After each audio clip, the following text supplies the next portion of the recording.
उपासनीयं यत्नेन शास्त्रं व्याकरणं महत् प्रदीपभूतं सर्वासां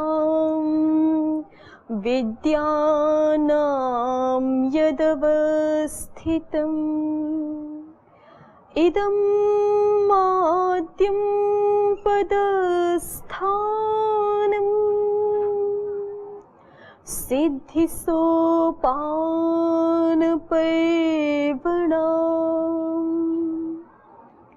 इयं सा मोक्षमाणानाम् अजिह्मा राजपद्धतिः रूपान्तरेण ते देवाः विचरन्ति महीतले ये व्याकरणसंस्कार पवित्रितमुखा नराः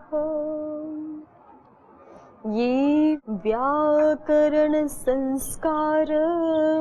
पवित्रितमुखा नराः। ओ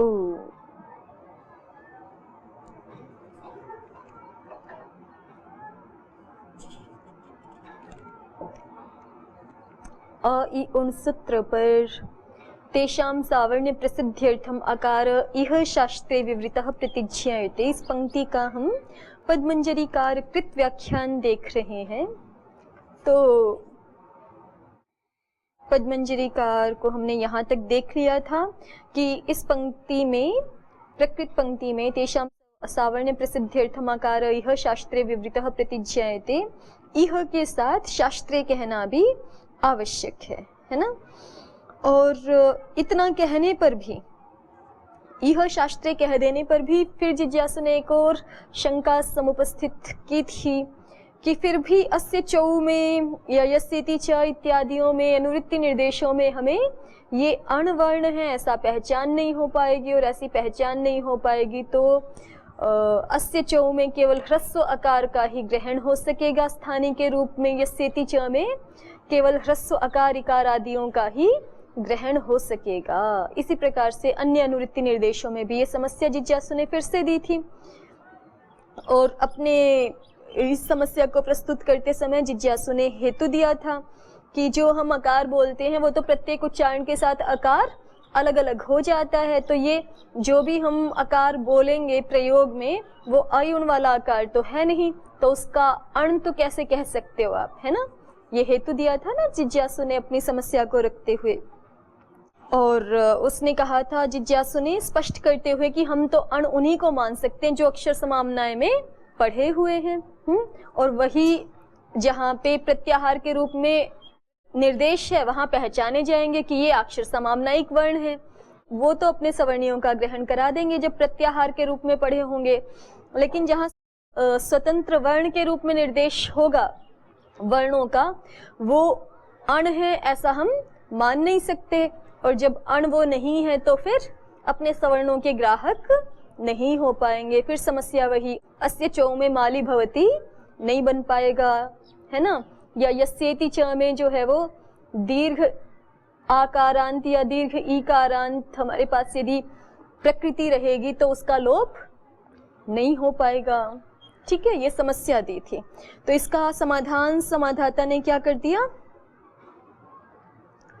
कि नहीं, आप जो कह रहे हैं ना कि आकार प्रत्येक उच्चारण में आकार अलग अलग होता है, ये बात सत्य नहीं है।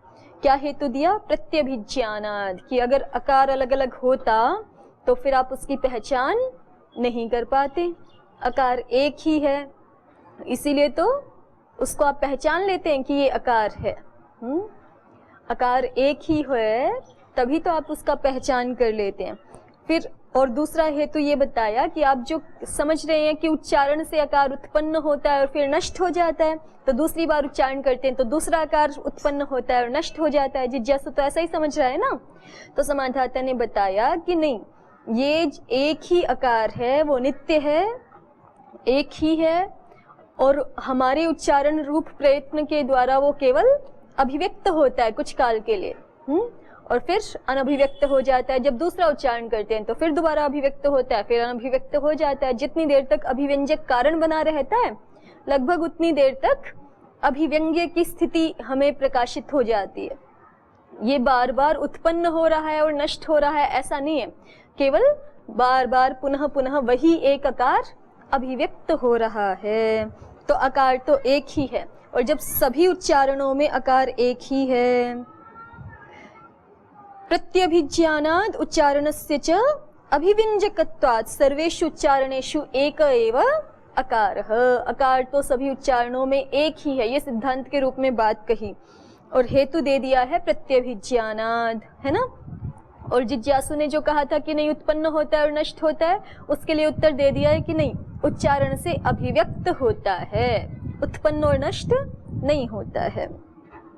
तो ऐसा कह करके समाधाता ने प्रतिप्रश्न कर दिया है कि जब सभी उच्चारणों में आकार एक ही है तो तत् कस्य अनन्तम आशंक्यते, तो फिर किसके अनंत की आप आशंका कर रहे हैं? कौन सा आकार ऐसा मिलेगा जिसको हम अण नहीं कह सकते? जब सारे उच्चारणों में एक ही आकार है, एक ही आकार है, तो आयुन में भी वही आकार है, राम में भी वही आकार है, अत्र में भी वही आकार है, सारा आकार एक ही है, तो हम कैसे कह सकते हैं कि वो अण नहीं है ना? कि केवल अक्षर समाम्नाय वाला तो जो है वो अण है, और बाकी जो प्रकृतियों में मिल रहा है हमें, शुक्ल में जो अ मिल रहा है वो अण नहीं है, या माला में जो आ मिल रहा है वो अण नहीं है, ऐसा कैसे कह सकते हो आप जब सारा आकार एक ही है? तो ठीक है, तो ये तो समाधान दे दिया समाधाता ने, और जिज्ञासु ने स्वीकार भी कर लिया। लेकिन अब समाधाता ने जो सिद्धांत प्रस्तुत किया है कि अवर्ण एक ही है, उसके बारे में फिर से प्रश्न किया। ये महाभाष्यकार उठाएंगे ये प्रसंग, चर्चा करेंगे इस पे, उसी को यहाँ संक्षेप से ले लिया है कि अगर आकार को एक ही मानोगे या प्रत्येक वर्ण को आकार एक ही है, माने अवर्ण एक ही है, इवर्ण एक ही है, उवर्ण एक ही है, ऐसा आप मानेंगे तो अनुबंधों का सांकर्य प्राप्त होने लगेगा, अनुबंध कार्यों की परस्पर संकीर्णता पाने लगेगी, क्योंकि एक ही आकार है, उसी में आपने कहीं पे नकार अनुबंध लगाया है, कहीं पे ककार अनुबंध लगाया है, कहीं पे टकार अनुबंध लगाया, तो वो तो चूंकि एक ही है ना, उस एक ही के शरीर में सारे चिपक गए जैसे, तो सबके धर्म जो है वो आपस में सब जगह प्राप्त होने लग जाएंगे, तो गड़बड़ हो जाएगी। जहाँ पे हमें वृद्धि चाहिए नित्य के कारण से, वहां पे भी कित होने के कारण से वृद्धि निषेध हो सकती है, जहाँ गुण चाहिए वहां पे गित आदि होने के कारण से गुण निषेध हो सकता है, जहाँ कोई गीप आदि प्रत्यय चाहिए वहां पे और कुछ ही होने लग सकता है, ठीक है, ऐसी समस्या आ सकती है। और जहाँ कोई भी अनुबंध ही नहीं लगाया आचार्य ने, सीधे अप्रत्यय ही पढ़ा है विशुद्ध रूप से, वहां पर भी अनुबंधों के कार्य प्राप्त होने लग जाएंगे, जैसे असांप्रतिके में कहा था। तो ये प्रश्न किया जिज्ञासु ने, तो समाधाता ने इसका उत्तर क्या दे दिया है कि सिद्धांत नहीं बदला, सिद्धांत तो वही है, अवर्ण इवर्ण आदि एक एक ही है, नित्य ही है, लेकिन फिर भी ये अनुबंधों का सांकर्य ना हो इसके लिए क्या व्यवस्था कर लेंगे, क्या व्यवहार कर लेंगे? तो कहा लोकवद व्यवस्था भविष्यति, लोक में जैसा व्यवहार होता है वैसा हो जाएगा। जैसे लोक में एक ही वही व्यक्ति अलग अलग प्रसंगों में, अलग अलग कालों में, अलग अलग स्थानों पर अलग अलग अभिनय करता है, अलग अलग पोशाक से युक्त हो जाता है, और जिस काल में जिस देश में उसको जोन सी भूमिका दी गई होती है, जो भूमिका दी गई होती है उसी का निर्वहन करता है। जहाँ वो जोकर की भूमिका निभा रहा है फिर वहीं पे आचार्यत्व भी नहीं आ जाता उसमें, है ना, या जहाँ वो खिलाड़ी की भूमिका में है वहीं पर जो है वो पिता की भूमिका में भी हो, ऐसा नहीं होता है, जहाँ जो भूमिका है वहाँ उसका निर्वहन करता है। तो ऐसे ही भले ही आकार एक ही है, लेकिन जिस सूत्र देश में आचार्य ने उस आकार को जिस धर्म युक्त कर दिया है उसी धर्म युक्त उसका व्यवहार हो जाएगा, परस्पर सांकर्य नहीं होगा। ये लोक न्याय से भी शास्त्र की बातों को कई बार समाधान किया जाता है, तो आचार्य ने लोक न्याय का प्रयोग करके समाधान दे दिया है यहाँ पर। इतना हम देख चुके थे, है ना। अब आगे बढ़िए। तो इसको एक बार पढ़ देते हैं। लोकवद व्यवस्था भविष्यति तद्यथा लोके इह मुंडो भव इह जटिलो भव इह शिखी भव इह तूष्णीको भव इत्येकस्यापि धर्मिणो देशभेदेन धर्मभेदे उक्ते यो यत्र धर्म उक्तः स तत्रैव व्यवतिष्ठते न पुनर्धर्मिणः एकत्वाद् अन्यत्रापि भवति तद्वद् इहापि। वैसा ही यहाँ भी कर लेंगे, समझ लेंगे। आगे कहते हैं गोद्वेचः इत्यत्र चाश्वादि प्रतिषेधो लिंगम आवृत्तिकृतमपि द्वेष्त्वम् आश्रियत इति। गोद्वेचो संख्या परिमाण श्वादेर्यत्, ये सूत्र है। तो गो शब्द से और द्वेच शब्दों से यत् प्रत्यय का विधान किया जा रहा है, ठीक है। गो शब्द से और जो भी द्वेच शब्द हैं उनसे क्या किया जा रहा है, यत् प्रत्यय का विधान किया जा रहा है। और बीच में ये जो शब्द पढ़े हुए हैं असंख्या परिमाणा श्वादेः, तो संख्यावाची शब्द नहीं होने चाहिए द्वेच, ठीक है, तब उनसे यत् प्रत्यय होगा। माने द्वेच में किस किस को छुड़वा रहे हैं, संख्यावाचियों को और परिमाणवाचियों को, और अश्वादि गण में पढ़े हुए जो द्वेच शब्द हैं, जैसे अश्व पहला ही शब्द वो भी द्वेच है ना, तो उनको छुड़वा दिया है। उनको छुड़वाने के लिए कहा है असंख्या परिमाणा श्वादेः। सूत्रार्थ स्पष्ट हो गया, क्योंकि आगे की बात समझने के लिए सूत्रार्थ जानना आवश्यक है। गो प्रातिपदिक से और द्वेज प्रातिपदिकों से यत् प्रत्यय हो जाता है आर्ही अर्थों में। ऊपर से आर हाथ चल रहा है ना, तो आर्ही अर्थों में, आर्ही अर्थ कहाँ से शुरू होते हैं, पहला अर्थ है तेन कृतम। आर्हाद के प्रसंग में जो पहला अर्थ पढ़ा हुआ है वो है तेन कृतम। तेन कृतम से लेकर के और ये आपका अर्ह अधिकार तक, ये सारा का सारा आर्ही अर्थ है। तो इस सूत्रार्थ के अनुसार अब देखिए शंका क्या हो रही है यहाँ पे। गोद्वेचः इत्यत्र च अश्वादि प्रतिषेधः।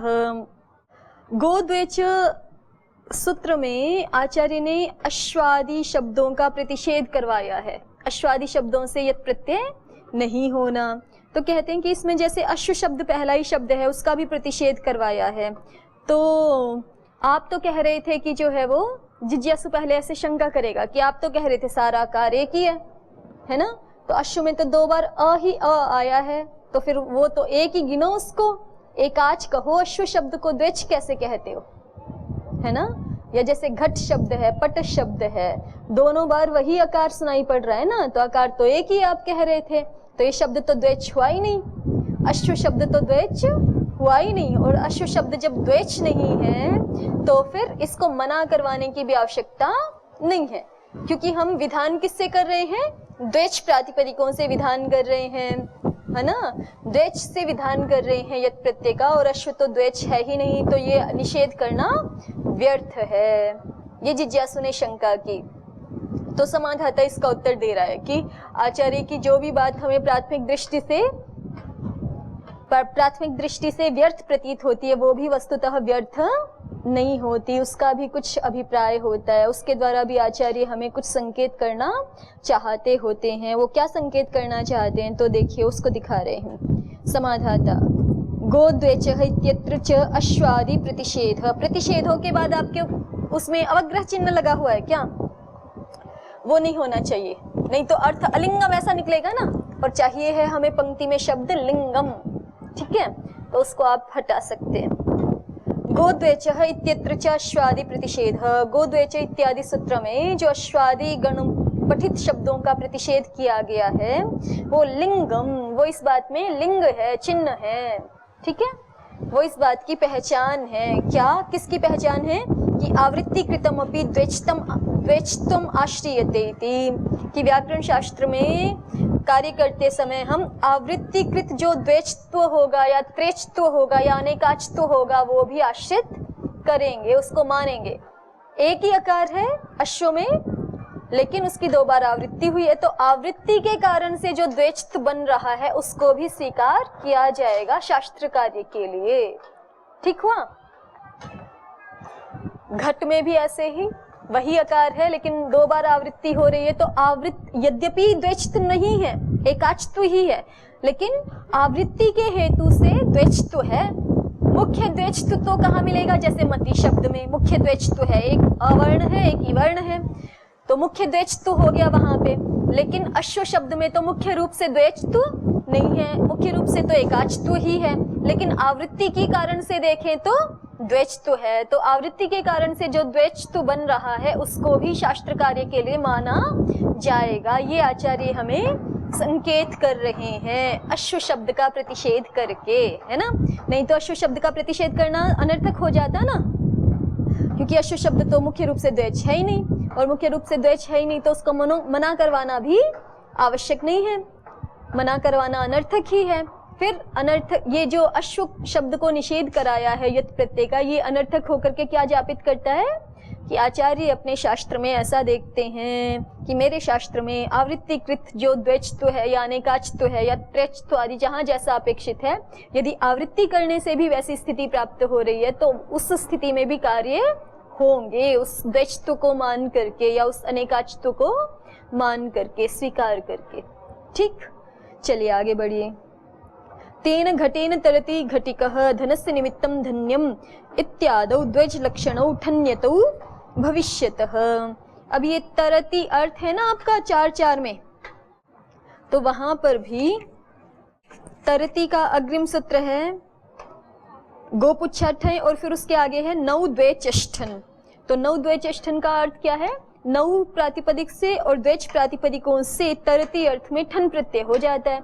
अब हमें घटेन तरति इस विवक्षा में घट शब्द से ठन प्रत्यय करना है, सो तो नहीं हो सकेगा। अगर मुख्य रूप से द्वेच देखेंगे तो नहीं है ये, क्योंकि घट में तो एक ही आकार है ना, तो एक तरह से ये शब्द कैसा है?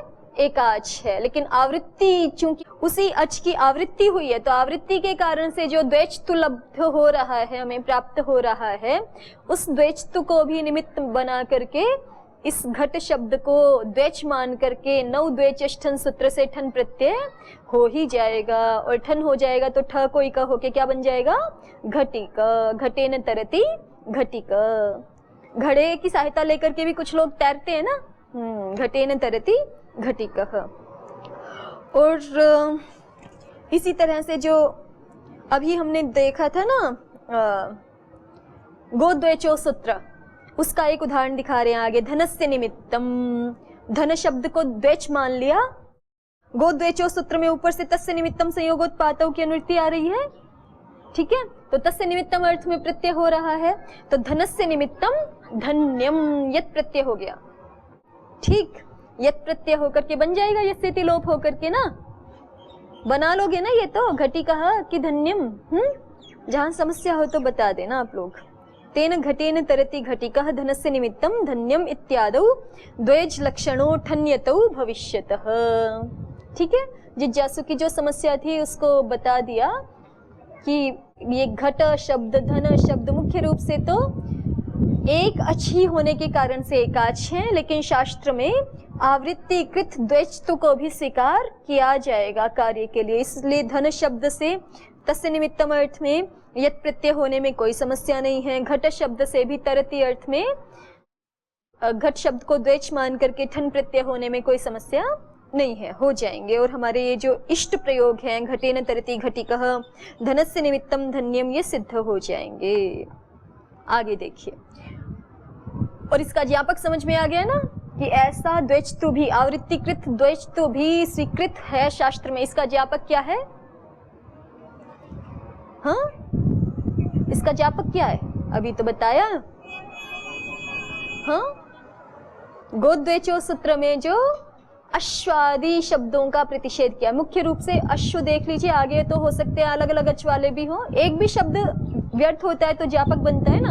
अश्वादि गण का अश्व शब्द व्यर्थ होकर के ज्ञापित कर रहा है कि आचार्य आवृत्तिकृत द्वेष्टु को भी स्वीकार करते हैं शास्त्र कार्य के लिए। तभी तो मना करना पड़ रहा है ना, तभी तो अश्वादि को छुड़वाने के लिए उसको मना करना पड़ रहा है। नहीं तो एकाच ही मानते तो अपने आप ही छूटा हुआ था, छुड़वाने की आवश्यकता ही नहीं थी। ठीक, आगे देखिए।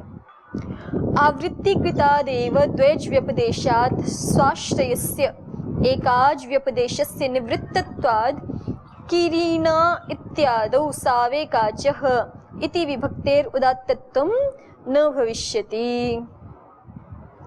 और कह रहे हैं कि ये भी ध्यान देने की बात है कि जैसे अभी घट आदि शब्दों में हमने देखा कि उसका मुख्य रूप से देखें तो एकाच्त्व है और आवृत्ति के हेतु से देखें तो द्वैच्त्व है।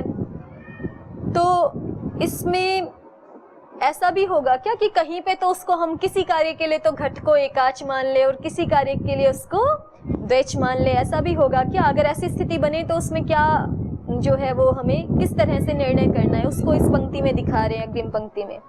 आवृत्ति कृतादेव द्वैज व्यपदेशात्, कि आवृत्ति के कारण से जो द्वैज व्यपदेश बना है, द्वैज व्यवहार बना है किसी शब्द के लिए, आवृत्ति के हेतु से, जैसे घट शब्द को, पट शब्द को, अश्व शब्द को हम क्या कह रहे हैं? द्वैच कह रहे हैं, उसके लिए द्वैच व्यपदेश कर रहे हैं, द्वैच इस नाम से कथन कर रहे हैं, व्यवहार कर रहे हैं।